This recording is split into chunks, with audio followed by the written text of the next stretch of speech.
29 and 30 from our linear our linear AZ merit review number 1. So we're just finishing this particular review. We are going to write an equation for each piecewise function. So I'm going to start with the portion of the function that's off to the left.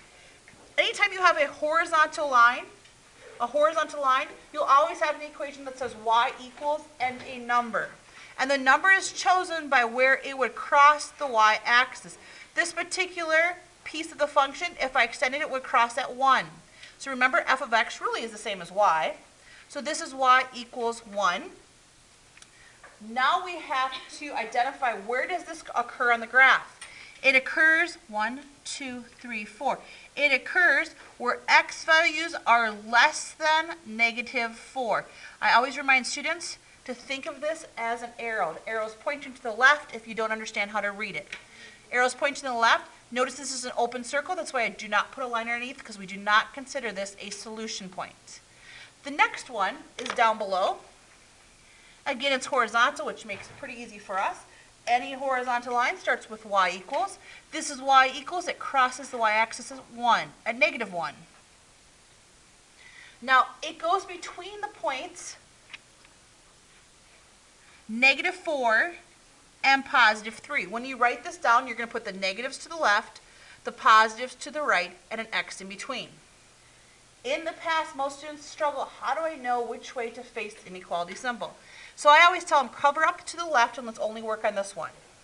So I can see that I want this line to occur where x values are less than 3. So less than 3. And then whichever way I face this symbol, I'm going to copy and paste it just like a computer and put it right there. Because we have closed dots at the endpoints of this segment, we put a line underneath both inequality symbols, meaning we include that point. I'm going to take this portion, this horizontal linear line, and I'm going to extend it so I can see if I follow the pattern, up one over one, up one over one, up one over. Okay, so where would this line cross the y-axis? Let's count from the origin. 1, 2, 3, 4, 5, 6, 7, 8, 9. Crosses at +9. That 9 has to have a plus or minus in front of it. Now we need to determine the slope. The slope goes from left to right. So from left to right, I go down 1, right 1, down 1, right 1, down 1, right 1. You could also simplify -1 over 1 and make it just a negative sign or just a -1. That would also be acceptable, but it has to have an x attached to it. Where does this line occur? It occurs to the right of x equals 3. It occurs to the right of 3, and we do not include that point since it's open.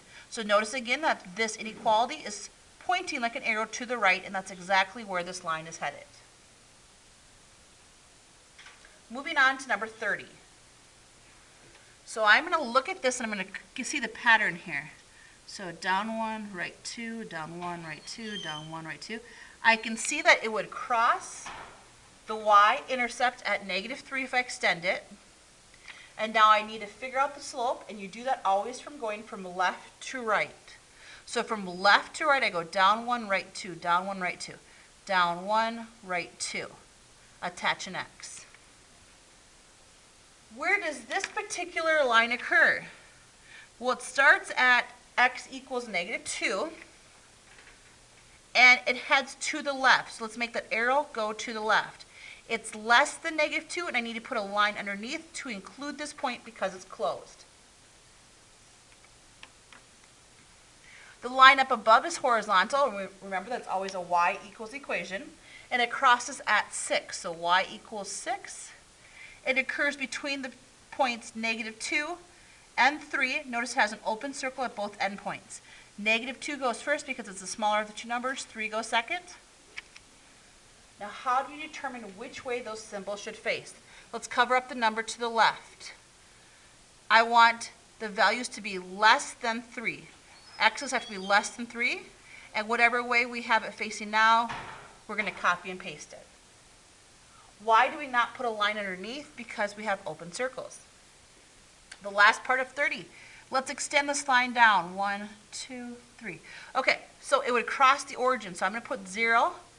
It's not necessary when it crosses at 0 to do plus 0. Any other number, you do have to identify it. From left to right, what is the slope? Up 1 over 1, up 1 over, up 1 over. So I'm going to do 1 over 1 x. Also acceptable is 1x, or just x. Where does this occur? Notice it's closed out. It occurs where x values are greater than or equal to 3. X's are greater than or equal to 3. Notice again it's occurring to the right, and this arrow is facing to the right. Please look at 31. We have 4 options, and we want to choose which one represents this function. Please circle the word function. In 8th and 9th grade, you learned about functions, and you learned about the vertical line test. A vertical line test will tell us, is something a function? So when I make vertical lines, each time I draw a vertical line, it can cross the function I currently see at a maximum of 1 time. So do you see how this would cross 1 time?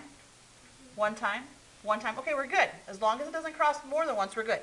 1 time, 1 time, 1 time. Okay, good. 1 time, 1 time, 1 time, good. But what happens here? What's the problem here? It crosses more than once, so is it a function? This problem says this represents a function. This is not a function. Cross out option D. Well, let's start at the top here. So let's start by looking just at this portion. What does this say? This says if we only examine the x values that are less than 5. So let's look at that. Here, less than 5. Here, x is less than 5. Here, x is less than 5. If we only examine the x's that are less than 5, we should have a slope that is positive. Slopes that are positive, do they rise from left to right? Do they rise up to the right, or do they rise up to the left if it has a positive slope? So do me a favor, draw a line that rises up to the right. That represents a positive slope.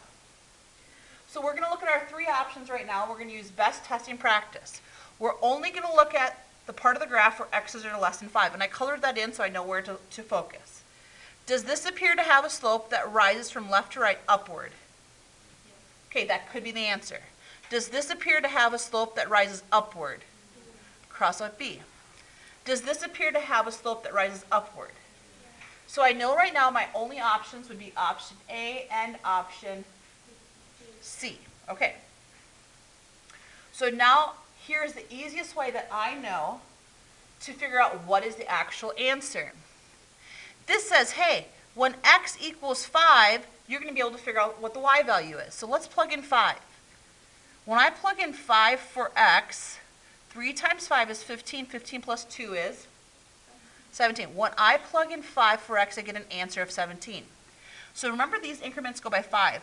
If I go over 5 and up 17, does this line cross at that point? If I go over 5 and up 17, does it cross at that point? Yeah. There's your answer.